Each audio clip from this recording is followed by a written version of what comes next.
Hello guys, welcome to UMP Study Points. Now today we are discussing New Education Policy 2020. So are you ready for the learn full concept of New Education Policy? तो guys शुरू करते हैं। ये हमारी जो नई शिक्षा नीति है, थर्ड एजुकेशन पॉलिसी है। आइए इसके बारे में जानते हैं। तो गाइस हमारी जो पहली शिक्षा नीति आई थी वो 1968 में आई थी और दूसरी शिक्षा नीति आई थी जो 1986 में आई थी। और अब जो 2020 में आई है, 34 ईयर्स बाद इसमें चेंजेस किए गए हैं। तो जानते हैं इसके बारे में। 31 मई 2019 को इसका ड्राफ्ट तैयार किया गया था, पर इसको 29 जुलाई 2020 को मंजूरी दिया गया। MHRD ministry of human resource development, जिसे हम मानव संसाधन विकास मंत्रालय के नाम से जानते थे, अब इसका नाम बदलकर शिक्षा मंत्रालय यानी कि मिनिस्ट्री ऑफ एजुकेशन कर दिया गया है। और जो हमारे शिक्षा मंत्री है जो कि रमेश पोखरियाल जी ही है। शिक्षा का अधिकार जो कि हमारे मौलिक अधिकारों में से एक है, 1986 में 86वां संविधान संशोधन अधिनियम 2002 अनुच्छेद 21(a) को जोड़ा गया, जिसमें कहा गया था कि 6 से 14 वर्ष के सभी बच्चों को अनिवार्य और निःशुल्क शिक्षा दी जाएगी, जो कि 2009 में पारित हुआ, पर इसको 1 अप्रैल 2010 से इसको लागू कर दिया गया। पहले की नीति के अनुसार 6 से 14 वर्ष यानी कि 8वीं तक के बच्चों की पढ़ाई को निःशुल्क और अनिवार्य कर दिया गया था, पर अभी की नीति यानी कि 2020 की नीति के अनुसार 12वीं तक की कक्षा की पढ़ाई को निःशुल्क और अनिवार्य कर दिया गया है। आइए नई शिक्षा नीति के बारे में कुछ इम्पोर्टेंट फैक्ट्स डिस्कस कर लेते हैं। ये स्वतंत्र भारत की तीसरी शिक्षा नीति है। नई शिक्षा नीति के निर्माण के लिए केंद्र सरकार ने जून 2017 में डॉक्टर के कस्तूरी रंगन की अध्यक्षता में एक समिति का गठन किया गया था। डॉक्टर के कस्तूरी रंगन जो कि इसरो के अध्यक्ष रह चुके हैं, इन्होंने नई शिक्षा नीति का प्रारूप बनाकर 2019 में इसको केंद्र सरकार को सौंप दिया। Now we are going to discussing GDP differences of NAP। First we are going to discuss 1986 NAP।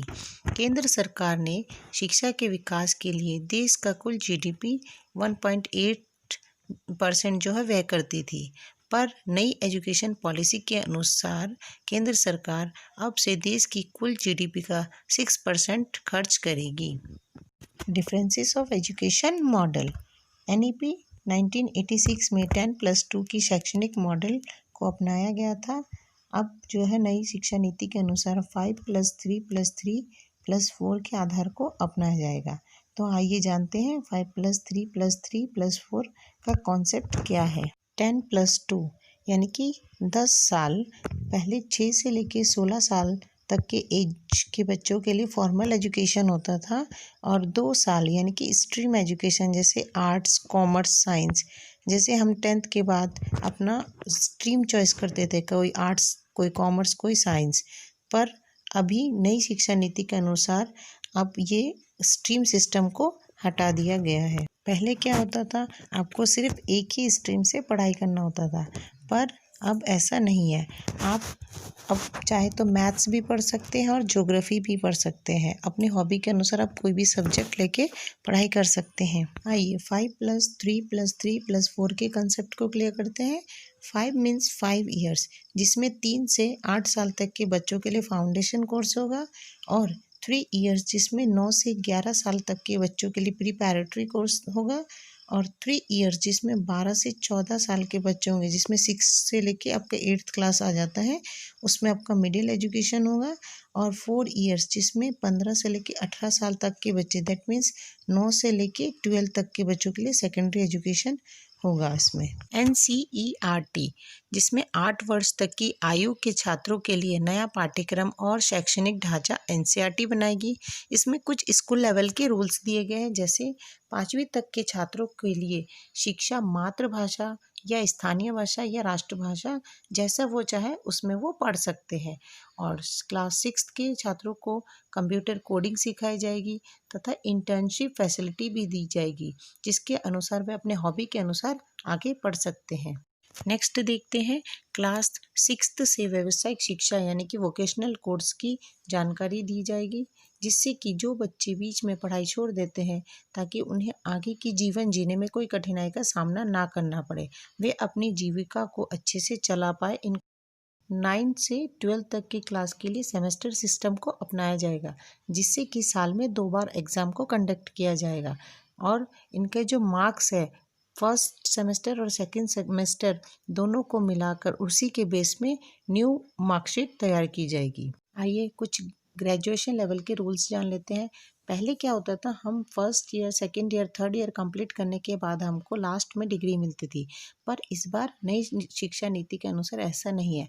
अगर आप फर्स्ट ईयर कंप्लीट करते हैं तो आपको सर्टिफिकेट मिलता है सर्टिफिकेट कोर्स का, सेकंड ईयर कंप्लीट करने पर आपको डिप्लोमा मिलेगा, थर्ड ईयर कंप्लीट करने पर आपको डिग्री मिलता है और फोर्थ ईयर यानी कि लास्ट ईयर कंप्लीट अगर आप करते हैं तो आपको रिसर्च सर्टिफिकेट मिलेगा, जैसा कि पहले नहीं था।